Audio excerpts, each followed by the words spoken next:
আরে ফ্রিতে দিছে, এমনি কি ছেড়ে দিলে হয়? খাবো দাবো, সেই সাথে পকেটে করে নিয়ে যাব। ওকে বন্ধুরা, কইলাম তুইও ল বেটা, এতগুলো টাকা নিতেছে, এমনি এমনি খায়া চলে যাবি, পকেটে ঢুকে গেল। সো গাইজ, আজকে আমরা আসছি কাচ্চি ডাইনিং এ দীর্ঘ প্রায় অনেক দিন পরিকল্পনার পর। জায়গাটা অনেক সুন্দর এবং খুব সুন্দর ডেকোরেশন করেছে ওনারা। সো প্ল্যান যেহেতু অনেকদিন আগে থেকে এখানে আসার, তাই আমরা সবগুলো ফ্রেন্ড মিলে চলে আসছি এখানে। সো প্রায় অনেকক্ষণ অপেক্ষা করার পর আমাদের খাবারগুলো চলে আসছে আমাদের টেবিলে।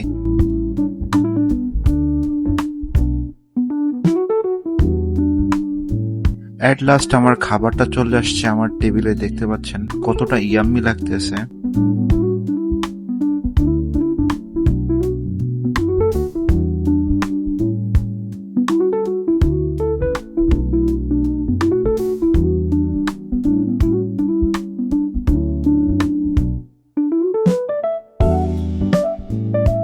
ইটস সো স্যাড যে ওনারা আমাকে একটা ফিস দিছে, যেটা কিনা আপনার বুকের যে ছাদনা আছে না, ছাদনার যে মাংসটা দিছে, একদম মাংস ছিলই না বললে সারে।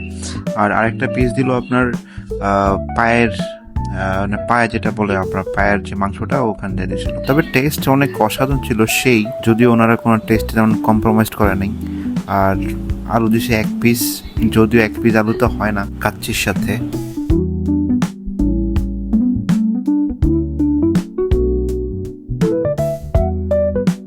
পায়ের ভিতরে যে নেহেরি থাকে না, এটা আমার কাছে খুবই স্পেশাল লাগে, খুব মজা লাগে, জাস্ট ওয়াও। তো সবাই দেখছেন কেমন খাচ্ছে। তারপরেও যদি আপনার কাচ্চি ডাইনের সাথে কম্পেয়ার করি খাবারটা, তাহলে বলবো যে অতটা খারাপ না। চাইলে এসে টেস্ট করতে পারেন, দেখতে পারেন যে কেমন।